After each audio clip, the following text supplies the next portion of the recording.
Welcome to the Inspiration Contagion podcast, where we spread inspiration one story at a time. I am your host, Holly Jean Jackson. Each episode spotlights and interviews one transformational leader, their stories, and their advice for how you too can lead yourself and others through inspiration.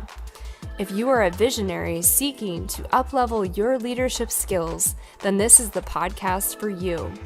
I invite you today to spread inspiration like a contagion. Welcome to the Inspiration Contagion movement. Welcome to episode 48 of the Inspiration Contagion podcast. This week's episode is also being recorded for video, so if you'd prefer to watch, please check out the show notes for the YouTube link. This week's guest is Angel Ribo. Angel is known as the CEO confidant. He is an influencer, international TV host, public speaker, CEO consultant, board member, and philanthropist. In the last 21 years, Angel has empowered more than 1,500 CEOs in 33 different countries. He was born near Barcelona and has lived in 8 countries and speaks 5 languages. Established entrepreneurs and corporate CEOs hire Angel to bridge the gap globally for expansion and exposure. Angel sits on the board of the Evolutionary Business Council, an organization with more than 350 global transformational leaders, with a combined reach of well over 600 million people. Angel is based in Texas, and in early 2017, he launched his international foundation, Wisdom for Kids. And he has helped more than 1,000 underprivileged kids in Latin America become entrepreneurs using their local resources. With that, welcome, Angel. Thank you. Thank you very much for having me in your show. I love number 48. It's a great number. It is a good number. And I feel like your name is really appropriate. That's amazing, the incredible impact you've had, especially in children's lives. So thank you. You're like, they're Angel. That's incredible. Thank you. I have to say that probably my 3 kids have been a great school for me. Really, being really honest, I have a 20, a 12, and a 10, and they have really been, and they continue to be a great school for me. But thank you. Obviously, thank you very much for having me, for your nice words, and to everybody who's listening to us today, Holly. Yeah, absolutely. And I was hoping you could just tell our listeners a little bit more about who you are and your background. Thank you. Yes, I think you've described very well what I do, so I'm going to say something different with your permission. So I consider myself someone who is here really to connect the unconnected. I think that there's a lot of people that have lost their connection, socially speaking, and I think that probably for the last, right now it's January. I think I know that this is going to air in March, so it's going to be probably now March when you listen to this.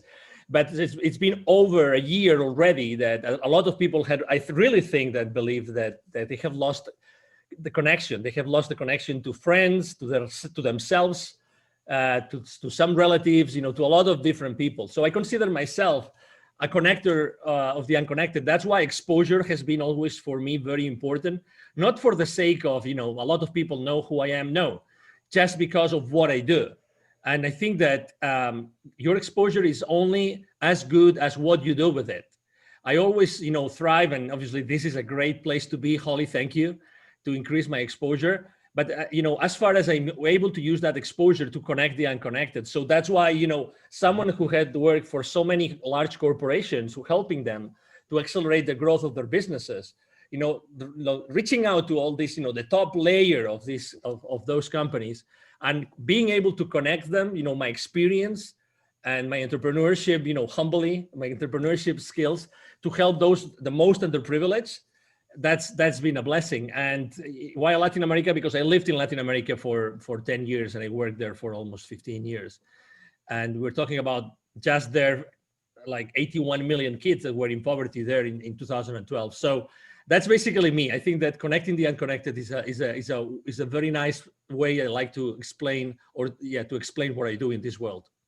I love that. And I have to say personally, this past year, while face-to-face connection has been much lower, I have never felt more connected to people in the world than this past year. I have met through my podcast and through just LinkedIn, just connections, more people that I've become close friends with or collaborators with than I have in years or decades. But I like what you're saying. There are people that are very disconnected right now. They might not have access to technology, and that's extremely difficult to navigate during COVID. So I'm glad to hear that you're working with people to connect them. Yes, thank you. And as you know, my work is done. I'm mostly on LinkedIn, and I'm all on all social media outlets. But I'm there, and because I really like to link myself and my business and my purpose and my inspiration with people. And when I was talking to our volunteers in the field, our Wisdom for Kids volunteer, which is my international foundation, throughout this year, I mean, they were all saying the same thing. We can't see the kids. We can't see the kids. We've lost that possibility to be around them because obviously of all the restrictions that are now in place. And we can't wait to see them again. We can't wait to be there with them, to inspire them, to help them become entrepreneurs, to help them be better people in their lives, to be, these change makers in their communities. Which is at the end of the day, entrepreneur is someone that really changes their community. And you very well said that. Now we are really blessed because we have been able to increase our connections throughout this time, probably because we said, okay, so regardless of what's happening around us, that's what we stand up for. That's what we are here to do, and we're gonna do it no matter what. And it's awesome because probably that's made many of us to bloom and to go for strategies that maybe we didn't think of before. So I think it's a great time that we're living. Yeah, absolutely. It's definitely a super interesting time to be alive. It's kind of like this big experiment that we're not really sure how it's going to end up, but that's the whole point.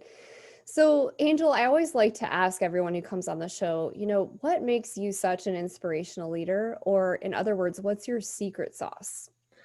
Well, thank you. Thank you for saying that. I would say that my inspiration comes from really my essence, and it comes from what I do every single day, right? It comes from what I say to every single podcast host, or what I say to my employees or to my family members every single day. I think that I have been blessed of having a great life and working internationally in so many countries and doing so many things. And I think that everything that I had to learn from all those cultures and from all the people I've been dealing with, I mean, behind all those 1,500 companies and business leaders, there's obviously a lot of teams of a lot of people. There's a lot of people in my own teams throughout my life that have helped me to do that. So I think that it's my experience in my life that has allowed me to be who I am, and being able to make decisions, important decisions in difficult times in my life. I think that everything has made me someone unique. But let me tell you something. I don't think that I'm more unique than anybody else that is listening to us. Maybe the only difference is that, I have taken action and you have taken action. My favorite mantra is take imperfect action now. Take imperfect action now. I think that the people listening to us right now, they already have inside of them that unique experience. They have had this unique life. They have done those unique things. And there's a lot of people out there that they need their inspiration. They need their experience. They need their expertise and their knowledge. It's up to them if they take action or not. So again, I think that we all can inspire someone. I always think that every time I'm on an interview, there's someone that is going to listen to this, conversation between Holly and myself, and we'll learn something. And just if there's only one person today that likes the message and likes what we're talking about, oh my God, that's amazing, because we've been able to change the life of that person forever. That's the beauty of having those conversations. And that's why I think that having conversations is so important. Let me add something that I just saw this morning on LinkedIn. As you know, the consumption of podcast content has increased dramatically since last year. Well, when as you said it very well, when this experiment started, right? So, and the headline was something like, podcast, is not the right way to make money. That was literally, and it was the number one news on LinkedIn this morning. I think it was this morning or yesterday. And I was thinking to myself, yes, but I think that you're missing the point here, which is, what about the inspiration? What about those lives that all these podcast hosts and shows, are being exposed to, all these people that are listening to those conversations, and they might take action after listening to all those conversations. So so then the question is, how do you measure wealth? And I think that if we are able to contribute all of our, all the millions of guests and hosts in all the, podcast shows in the world, if we're able to contribute to changing this world somehow, oh my God, how much wealth it is, and it is going to be generated. Yeah, that's really an interesting perspective. And I mean, I agree. I think it's difficult to monetize a podcast unless you're in the top, 50 or 100 of Apple Podcasts, and that's very difficult to do.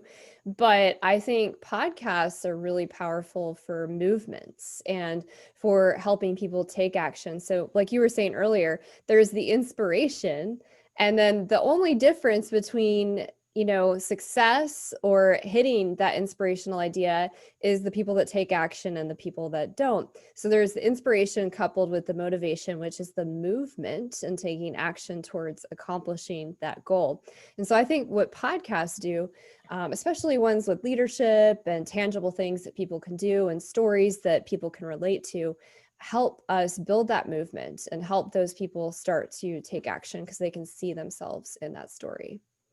Exactly, and you don't know where that action is gonna go. I mean, again, if I had to count all the lives of people that both with my business and with my nonprofit we have touched, what are going to be the consequences? What is going to be the ripple effect, right? So I think that again, we are a very materialistic society, and it's good. I mean, obviously there are millions of people that rely on we buying their products, and I understand it, and it's good. But at the same time, I think, how much is happiness worth? How much is inspiration worth? How much is a good message worth? How much is peace of mind worth? How many people don't really want to wake up in the morning? How many people, I mean, you've probably seen this. I mean, it's not in mainstream media, and I don't have anything against them, obviously, but how many people, I mean, what about the depressions? What about the suicide rates? What about all those mental health diseases that have increased so much for the last 12 to 14 months? Nobody's talking about them. And it's a reality. I really believe that there's a lot of people in need, both business and so professional and personal wise. And we are here to help them, and we are here to inspire them. I really think that there's some healing behind what we do every single day, Holly. Yeah, absolutely. I think what you're describing too is, social wealth and having those connections, having that inspiration. I know for me, when I'm interviewing people, it's inspiring. It gives you kind of these new insights and new perspectives and provides a lot of value. So since you're describing how it's more than just tangible physical wealth and capital where you're buying physical things, how would you define success for yourself today, and how did you arrive at that definition? Well, to be honest, for me, success is to be able to be excited and passionate, to wake up in the morning, to have a wonderful place of peace of mind, and throughout the day, to be able to experience fully my life with my friends, with my coworkers, with my team, with my family members. This is for me wealth, to be honest, to have this absolute, peace of mind in which I can really thrive every single day without having to worry about anything. That's for me wealth, total wealth. I've made a lot of money throughout my life. I've had great jobs. I've been able to close great deals, you name it, as millions of people in the world. But at the end of the day, nothing compares to this happiness. Nothing compares to being yourself and being able to do whatever you want. Right now, both you and me, we could be doing something else, but we chose to be here. We chose to be, an inspiration contagion. That's what we chose to do.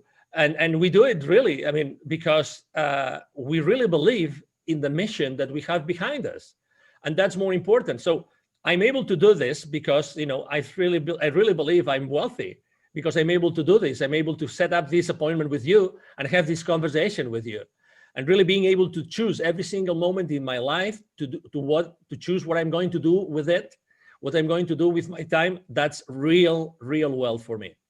Yeah, I love that. And I guess my follow-up question to that would be for people that might be listening and they're saying to themselves, great, but it kind of requires some of that actual cash wealth in order for me to have the freedom to choose and select how I spend my time.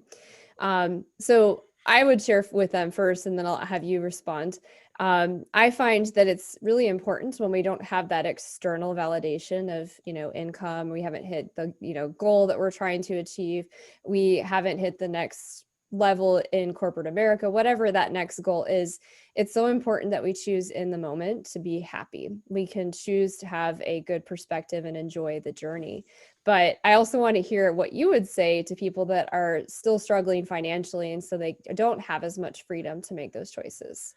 Number one, I've been there. Okay, believe it or not, I've been there. I've been struggling financially myself. So that's the first thing. Second thing, I know a lot of people that have been struggling financially, a lot, like a lot. And guess what? Guess what? You will always survive. You always thrive. You always eventually go back to a place of safety. So you have a choice. You have a choice right now. Okay, so keep on digging, keep on focusing on that you don't have, or focusing on what you already have, and focusing on those thoughts, those memories where you already were thriving and you were happy and you had everything that you wanted.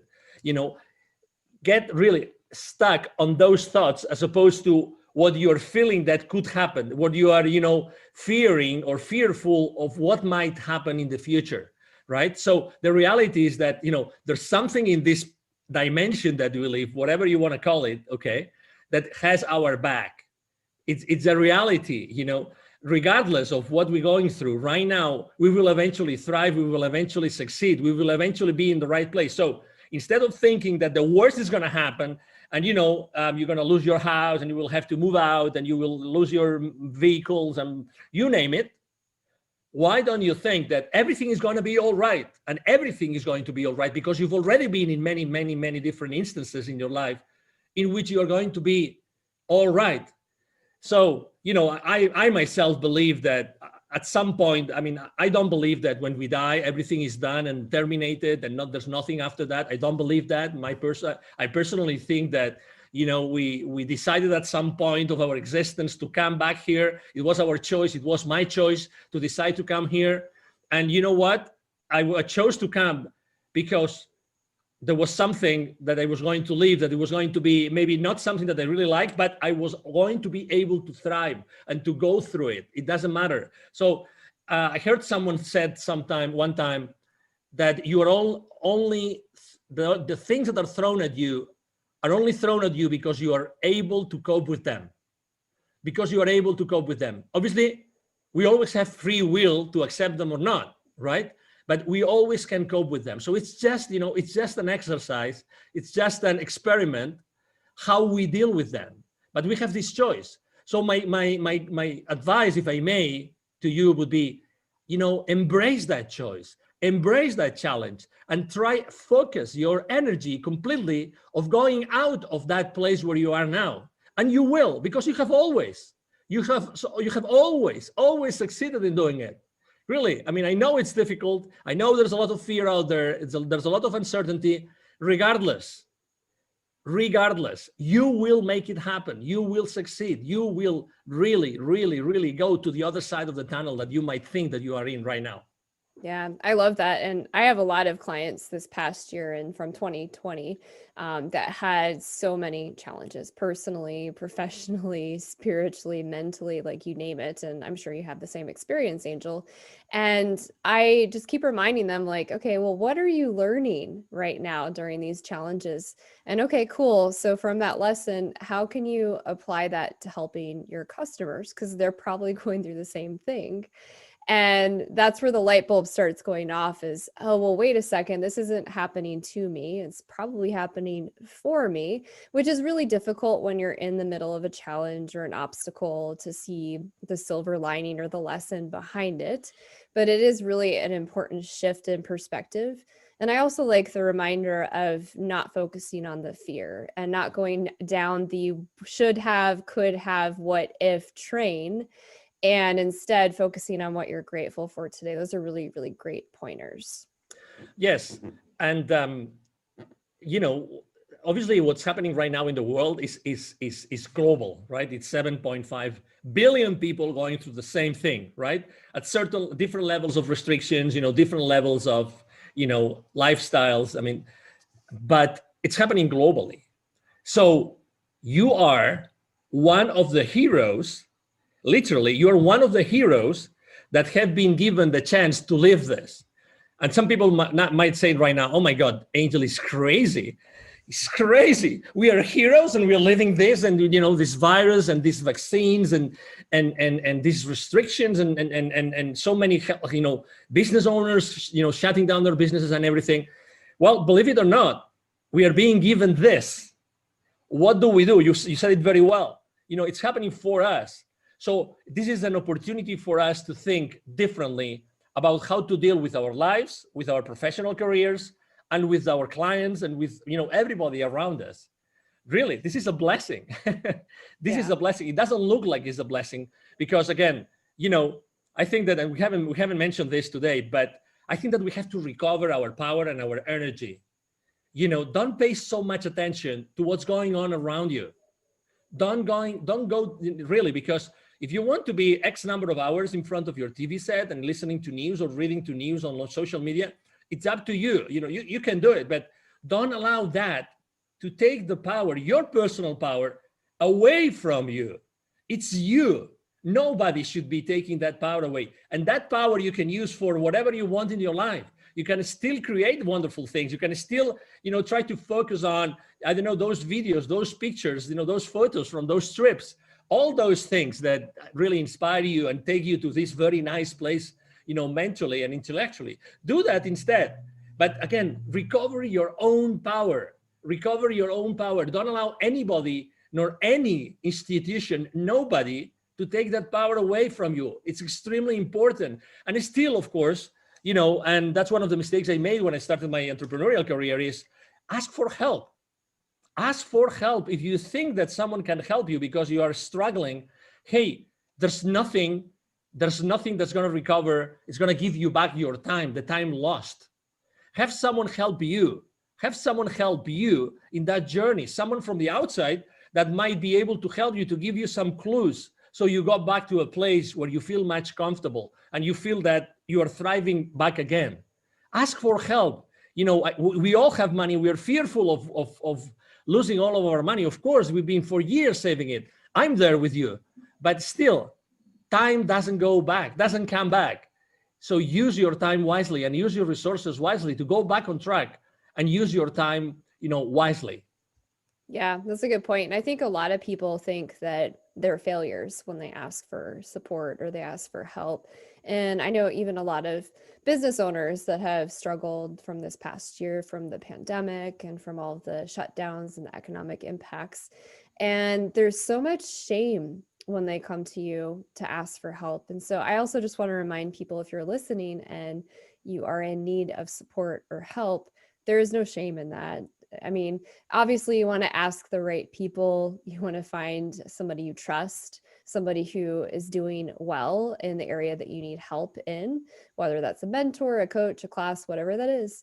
But be careful who you ask for help from, especially if you're feeling really shameful around doing that. Yeah. I agree. And again, don't be so hard on yourself. I mean, you are so right on the shame thing. So right. But guess what? I think that since the very beginning, in when we are kids, I think that guilt plays a key role. And, we're always told, don't do this, don't do that, don't do this, don't do that. So we are more like guilty for things than being praised for things that we do right. Unfortunately, it is what it is, just because our parents, just to say something, obviously I love to death my parents, but they want you to survive, right? They want you to be a kid that's going to make it to youth and to adulthood. I mean, I understand that, but in order to protect us, very often we are, negatively influenced, and for the good, for the good of us. But the point I'm trying to make is, the other day there was someone that was analyzing manipulation in advertising and media. And he ran a survey, and when he got basically the results of the survey, guilt was the number one instrument being used by advertisers and media to get their messages across. Again, I'm not judging anybody. I'm just saying what the people that reacted to that survey showed in the results of the survey. So it works. It works. So it works that, we fully understand that you might feel like this asking for help. But again, think about your life in terms of time, and time is the most valuable and precious resource that you have and you will always have. Yeah. Yeah. And your health is equally important. And, if you're not taking care of yourself and your health, then your time is even more limited. Mm-hmm. So I would advise you to invest wisely your time, resources, and health during this next 6 months to a year. So I also wanted to ask you, you've kind of shared a lot of inspiring stories, but is there a particular story of inspiration that you're known for? Well, I have had in my life probably like two very deep, spiritual experiences that have made me make dramatic changes in my life, right? One was after reading a book, which is called The Celestine Prophecy by James Redfield. I love the cells. I feel the same way. That changed my life forever. It's amazing. Yeah. So what I was really having chills right now when you were saying this, I'm just having chills again. So when I was reading that book, I said, oh my God, I should have read this book like when I was in elementary school. That's me. I mean, that's how I perceive the world. That's what really everything is about in this, whatever it is that we live in. So I remember I was living in the UK at that time, and they gave me this book. And I finished reading that book, and I was in a specific place. It was in a holiday resort in Cuba, the second in a villa, a very nice place, blah, blah, blah, whatever. But when I finished reading that book, I turned the page and I had this incredible rush of energy for the first time in my life. And I didn't know what it was, but everything that I had read in that book, I mean, for the ones that haven't read it, it's about, a series of scrolls from the Amazonian forest of Peru, and, amazing things about those scrolls. And it's just amazing the way it's being explained. James Redfield is a genius. So when I finished reading that, I said, oh my God, I have to do something with my life. And I decided at that point, it was February, beginning of March in 2001, I had to move from Europe to Latin America. I went back to Europe, and all my bosses said, you're crazy. You want to go to Latin America? Really? You mean you want to go from London? Great position, great future, great career, great salary, everything. You want to go to the third world country? You're crazy. And I said, yes, why not? Why not? Oh my God, my life changed forever. And that was the first time. And again, it was a book. So again, books is something that I think that we have forgotten. Now that everybody, is trying to say, no, anything is justifiable, and you can find anything on any website, and that is supposed to be truth just because it's on a website. Go back to the books. Go back to reading books. Go back to be reading like hardcover books, hard printed books, because they're going to inspire you. There's millions and millions of amazing books that can change your life. Again, looking for inspiration, which this show is about, Holly. Oh my gosh, I could talk for days about the Celestine Prophecy. One of my favorite words is serendipity. And in the Celestine Prophecy, one of the first scrolls that they discover and they teach about through this story is coincidences, and how when we run across somebody a couple times, or we experience deja vu, or something's really serendipitous, a happy accident, it means something. It means we should be paying more attention to that. And so ever since I read that book, which I was in my early 20s when I read that, if I run into somebody multiple times, the third time or second time I run into them, I'm like, hey, I think we're supposed to connect about something. Is there something you wanted to share with me? And every time I do that, there's some profound thing. And they're like, how did you know? It's incredible. It's like these simple things. And totally. Yeah, that's one of the first books that I read that transformed my life and really defined a lot of things for me spiritually as well. So I'm glad you brought that up. Oh yeah, and again, it's a fiction book, but with a very strong, solid message. And there are more books out there, but this one, I mean, it's just the one I remember in my childhood. Maybe another one that I don't know if I will be able to translate it the name in Spanish. It's from Richard Bach. Richard Bach. Excuse me, into English. The name of the is Johann Sebastian Siegel. That's the name of Yeah, the. I have read that. Okay, good, good, good, good. You see? Yeah. And well, let me tell you, by the way, to the audience, Holly and I, it's the first time ever we speak just a few minutes before this show. So no wonder why we had to do this show together, right, Holly? Yeah, no, there's a lot of serendipity. I feel like we could probably have like a whole podcast just on books to read, but anyways, I digress. Yeah, that's another nice book. I mean, different obviously, but I mean, if I had to recommend one only book to anybody, it would be The Celestine Prophecy by James Redfield. Yeah, that's my top recommendation too. The interesting thing about it is sometimes something that is fictional, and I'm putting that on in air quotes for those of you that are listening, rings so true. Like the message behind it, you just cannot argue. And that might sound crazy to some people, but I don't know. There's just certain messages that I think they reach us at the core, at the energetic level, and we just know that they're true, and it transforms our life in some way. So that's pretty exciting. Yes. That's an inspiring story. So you identified as a storyteller leader, and I wanted to ask, do you believe that using stories to inspire and lead is important? I think it is, because if you basically bring up something which has happened around you, which is a reality and which involves other people, which involves, and other places, other circumstances. And I think that with everything that's going on in the world, another important aspect of our lives that I think we had terribly forgotten was to go back to our elders, was to go back to the grandparents, to the great grandparents, and ask them for advice. Really, when there's a lot of, as you know, there's a lot of civilizations and cultures that they still not only value a lot what they have to say, but they also make it a purpose, like to daily or weekly sit around them, be with them, and listen to them, not to put them in nursing homes or hospices and have them there until they die. No. Like be next to them to listen to stories. And that's the point I wanted to make.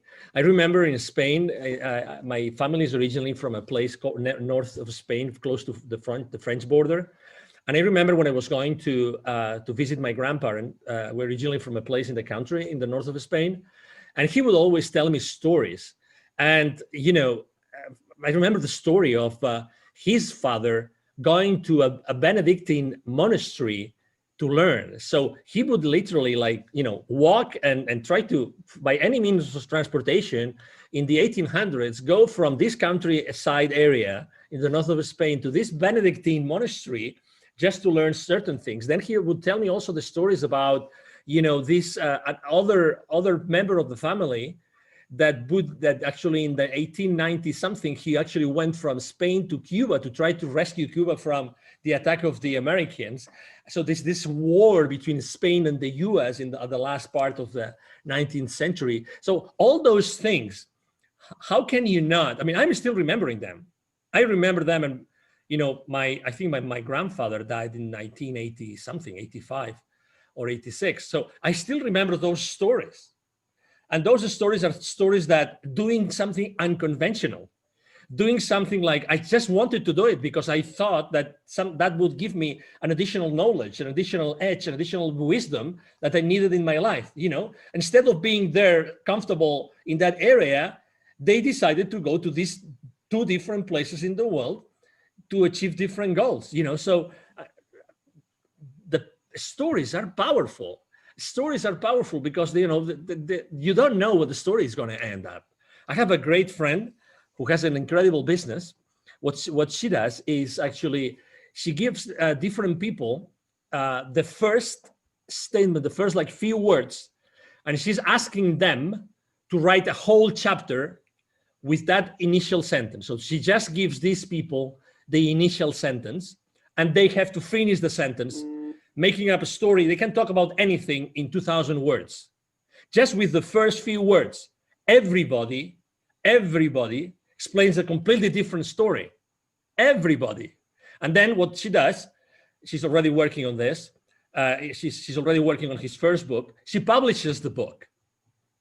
So that's the power of 20 plus people that from the very first idea they got inspired to come up with an incredible story, fictitious or reality, that it's going to inspire their readers. And again, we have to go back to stories. Yeah. It's something that we are so much missing. Well, and I think that's why podcasting has become so popular, is because if you go back to caveman times, we had more long form dialogue. And because we're so disconnected from this experience of the pandemic, people are being drawn to the long form discussions, which is what podcasting is really about. And like you just mentioned too, books are just always inspiring. There's so much wisdom. I'm actually reading like 8 books right now because Cool. like they're kind of slow reads and they're in different aspects of my life. And so I'll like absorb one chapter in one area. And then the next time, like, oh, I need to read on this. But books are so powerful, and they're powerful because they have stories and they teach us wisdom and they help us continue to grow as students in life. So I think that's why podcasting and books are hopefully making a comeback, is because we're missing that long form story element where we can connect to each other and rebuild that community element. I totally agree. And I think that regardless of what our purpose in life is, or even if we don't know what our purpose in life is, I think that we play a role in the community. Even if we live in a small neighborhood and we don't have that much contact with our neighbors, we are part of the community, and we choose every day what we do as far as the community goes. It's our decision. And if you want to take action and you want to do something and you want to start an initiative, just go and do it. Don't wait for anybody to give you social approval. Just do whatever you think is right. Because again, I really believe that there's a lot of people in need right now, and many people we don't know that they are in need. There's a lot of people in need. So it's the perfect time to be contagious, not only with inspiration, but also with generosity. So just, and as you know, we have so many material things that we probably don't use, and we could give someone just to make them happy. Honestly, simple things can do so much to change our communities. And again, when I go to Latin America with my kids, I see that all the time. A simple small book of 20 pages, a tale, in English, it's just an amazing, community changer. Just because it inspires someone, because it allows them to see the English. I can learn some basic English, words and lessons and expressions, and that can help me, make me understand something that is written in another book or magazine, or I hear in the news, whatever that is. So again, there's so many things that we can do today. Yeah, there's a beautiful story about, I think it's a nonprofit. This is a book that I read a long time ago about pencils of promise. And so this young gentleman traveled the world and he started handing out pencils to people in impoverished areas. And these children were just so overcome by having a pencil, because it opened their world up, because they didn't have the ability to write anything. So simple things like that. But even further than the physical things you can give, for people that are listening and you've figured out a solution to something. So you've navigated a divorce, you've learned how to balance a budget, whatever that is, whatever your superhero power is, whatever your idea is, you not taking action on that is actually not helping probably hundreds to thousands of people around you. So instead of letting fear run your, agenda and not taking action because you're afraid you'll fail, think about all the people you could be helping transform their lives. Exactly. And it's your decision. I remember one of the questions I asked myself before creating Wisdom for Kids was, if it's not me, who's going to do it? Who's going to be connecting this, underprivileged 81 million kids to the people that are totally connected and are part of the economy, and they are not? Who is going to do it? Who can do something about it? And the response was, well, probably me. So why not? Why not? Why not doing it now? So, that really helped me a lot. The why not is is an expression I use a lot. So I think I like it a lot. Well, and after the podcast, you'll have to remind me because I have some goals around a nonprofit for children. And I know a few other people I've interviewed on the Awesome. podcast and met that are doing different things around nonprofits for children. So I think we should probably connect on that separately. Absolutely. Another question I wanted to ask you is, how do you mentor and teach and lead through stories? Can you share a couple examples? Yes. So obviously, I like to conduct myself with the people I serve through questions. I think questions are very powerful. I think questions allow you to put yourself and to put the people around you in a different place in their mind. I think that perception is reality, regardless of my efforts to change Holly's perception about something. Your perception is your reality, and my perception is my reality. And it's the same thing with my mentees, my coachees, and the people I help with my consulting. So I like to ask questions. And I think that most of the answers are inside of them, but I ask questions. So whenever I'm asking questions, and there's something that they say or they refer to that gives me the possibility to use one of the questions, one of the stories, one of the things I've lived in my life, then I use it as a part of the reality that already existed, that was already created, that was related to what that person wants to do or wished that he or she was doing today. So I think that, thank God I've been given the possibility to be able to make those connections while I'm talking to people.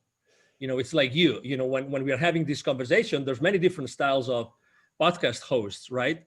You have this tremendous ability to connect a lot of many different things and to connect it with your own experience and your own practice and everything. That's something that you do wisely and fast, right? So I'm sure that you do the same thing in your practice, and that's why you have so many clients.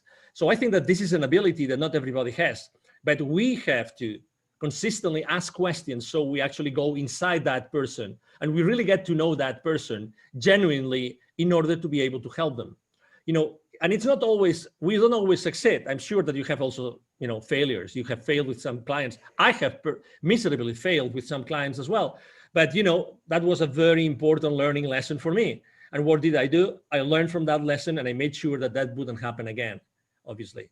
So again, I think that the best way to use the stories is to use them in the context that relate directly to those issues and to those challenges that the people you're working with are going through at that point in time. I think that's the best way, because unless you listen to them and you make what you do relatable to them, they're going to disconnect, disengage, and what is your role there? There's no point, right? Yeah, it's really important, like you were just saying, to really understand your audience, whether that's one-to-one with a coaching situation, mentor situation, even a family member, or if you're writing a blog, knowing your audience and what they're experiencing right now. For business owners that are listening today and they're trying to upscale, up-level their leadership skills in this area, listen to your clients. What is the consistent theme that you're hearing? Write a blog on that, do a video posting on that, and share a story that might help them shift their perspective. Like you said, you can't force someone to shift their perspective, but you can use stories so that they can see themselves in that story and perhaps shift their perspective to a more positive standpoint versus fear-based. Yes, and a good example is, for instance, I post on LinkedIn every single day. And you would say, well, you post on LinkedIn, maybe you post about business every single day. No way. Actually, I support every single podcast host that is, that is willing enough and good enough and generous enough with me to interview me. I also support a lot of authors with their books. I love to support them. Obviously, I support heavily my clients, but I always make this balance of business related posts with personal related posts. Because as you very well said, I have to talk to my audience and what they are going through. Probably one of the subject matters that I wrote the most last year, it wasn't about working remote. It wasn't about working from home. It was building bridges.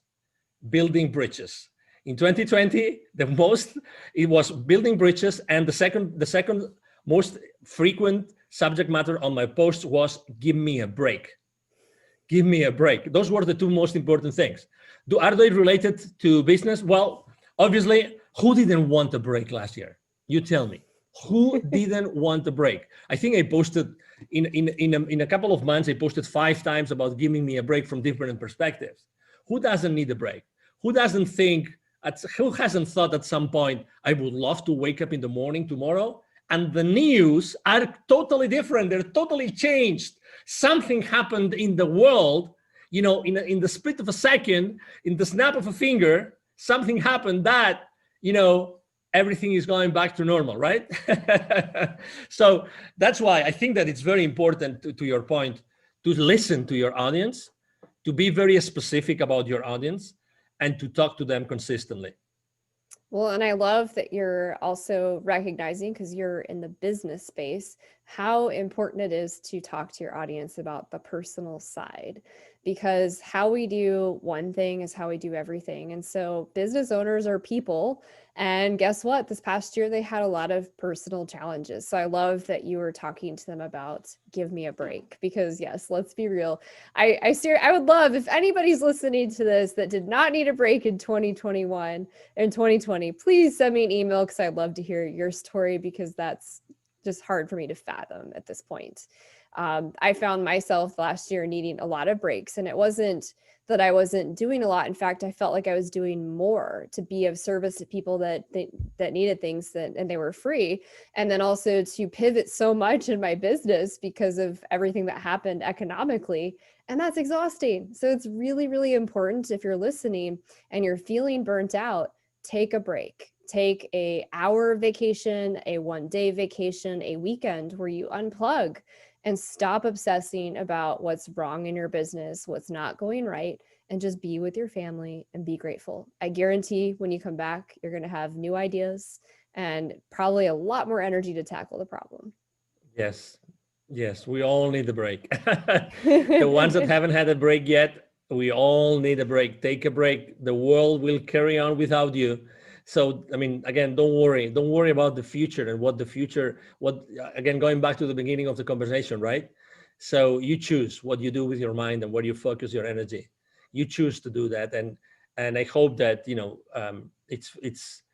had a little bit more of inspiration to probably look at somewhere else and focus your energy on doing something else. It's really your choice, even though it looks that it's not sometimes.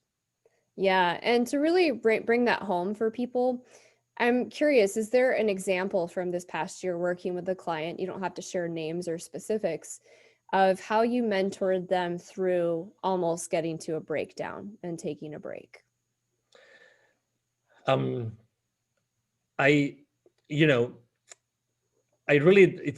It's difficult to allow someone to get to that place where, they were close to a breakdown, so I knew that things were going to happen. The most traumatic moment in my life was probably my first divorce. So I could teach probably someone how to go over a divorce from a male's perspective. Okay. Because again, everybody has their own story, but this is important for me, because I think that when there is a loss of any kind, and last year I think that loss is a good example. Loss of all your habits, loss of all the things you used to do, the places you used to visit, the people you used to visit, everything. I think that knowing about the different stages that you go through to get acquainted with a loss, actually, I think that helped me a lot. So that's why when I saw this happening, and it's not the first economic crisis that I was going through. I lived very intensely 2001 and 2008, 2009, very intensely. So from a business perspective, I was already doing things that I knew that I had to do in order to overcome this for my clients. And I think that one important thing that I rediscovered with my clients this year was to have these tough conversations. That's something that I learned from someone, which is called the secret contract. So I believe that we all have something called secret contracts. Which is that you expect from people, and you expect from everybody who is related to you at some point, you expect from them specific things. but they also expect from you specific things. And those conversations have never happened. So you expect things from your partner, from your kids, from your parents, from your friends, from your business partners, from your clients, and the same thing the other way around. But guess what? Those expectations have never been substantiated, right, on a conversation. You've never had those conversations. So in this moment, in which in that moment last year, in which our minds were going so fast, spinning, spinning. I think that having those conversations and say, okay, calm down, let's collect ourselves, and let's talk about this. So what are the options? What's going to happen? What might happen? What we don't know that might happen. Okay, so there's all these things being said. We're being told all those things, but what is really going to happen? What is uncertain? What is certain? And then help them navigate in that environment of certainty versus uncertainty. And again, okay, we're losing specific things, but it's also the time to gain other things, to bridge the gap, to do other things that probably we didn't have time to do before. Okay, so in this reset that's going on, what else can we do that we were not able to do before? So I think that, answering to your question, I was able, or I had to focus or refocus my clients' goals, objectives, minds into what was really important for them, so I could help them better see what the path, what the journey was going to be moving forward. And I think that helped me a lot. Yeah. And that's a great reminder is when we have these secret contracts and these expectations, oftentimes we are left disappointed and frustrated and in fear because that contract has been broken. And in our mind, it's this sacred contract that we've never spoken out loud. So I imagine a lot of people, especially people that are sheltering in place at home with kids, and maybe their relationship was already a little rocky. This is making those difficult conversations come to the surface faster. I think it's the same thing with business owners that had to pivot a lot to try to survive, or maybe they didn't make it. So yeah, a lot of those difficult conversations are happening, but like you were kind of alluding to, that's also allowing people to see what's most important, which is really great and really insightful so that they can realign their life and their business and where they're headed in this year. Absolutely. Yeah. Yeah, I agree. And again, it's our choice. It's our choice to decide what we want to do.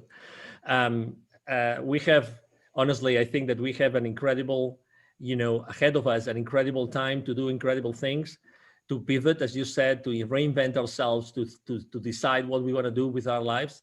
That was a good opportunity for us to decide what we wanted to do, and keep on helping, keep on doing things for the rest of the world, keep on giving back, and it's gonna come back to you. So I don't know. I mean, I like to see the life, from a positive perspective, and I think that we all have this incredible power inside of us, and we can be inspiring everybody every day. Absolutely. Well, this has been great. We're actually going to move on to the lightning round of questions. I am pretty sure I know the answer to your first question. What's your favorite book? Yeah, it's The Celestine Prophecy by James Redfield. Thank you. Excellent. What networking or community group do you love the most? Well, I like very much the Evolutionary Business Council, the one that you mentioned originally, because it's a group of transformational leaders, and we actually have a huge outreach to reach the world, to change the way that the world is doing business today. Excellent. What's the best piece of advice you could share with others today? Take imperfect action now. Excellent. And if you could share one message with the entire world, what would that be?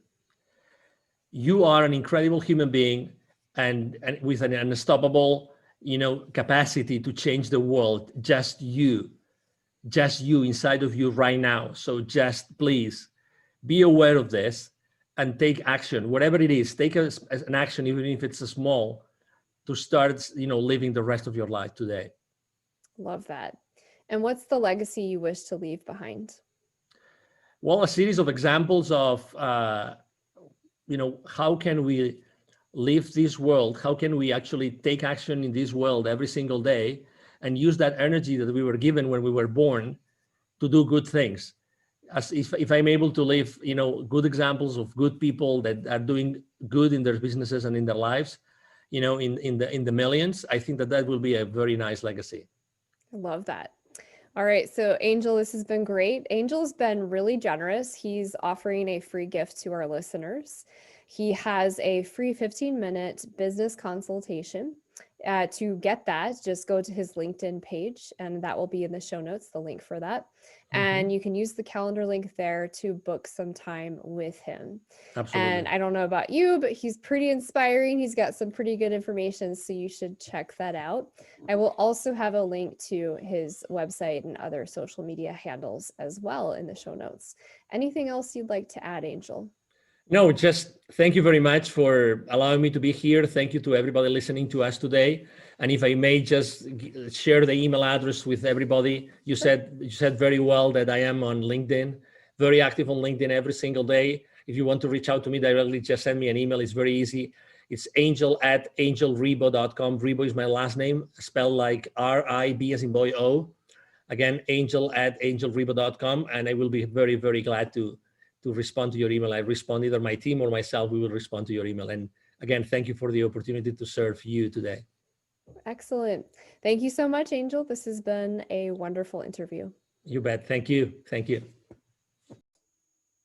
So how can Inspiration Contagion help you today? There are 3 ways. Number 1, make sure you subscribe to the podcast on the podcast listener of your choice so that you get newly released weekly interviews with transformational leaders from all around the world. They're going to provide practical, actionable tips for you that you can take and implement today. Number 2, if you have a burning problem or you're having some challenges, but you're not really sure where to start, so go ahead and visit hollyjeanjackson.com/events and find an event online that suits your needs so you can begin exploring and learning more today. Number 3, if you have a specific issue or challenge you're facing today, a burning issue that you need to resolve right now. Perhaps you're trying to build your guilt-free business. Perhaps you're trying to build an online product, or you're facing some challenges with technology in your business. You're trying to scale to that next level. Regardless of what the challenge is, go to hollyjeanjackson.com and then visit the services section and schedule an appointment. I'd love to offer my listeners a complimentary coaching call so we can figure out and get to the bottom of your problem and explore if coaching is a good fit for you. Those are the 3 ways Inspiration Contagion can help you today. Remember, nothing changes without action, so be sure to take action today.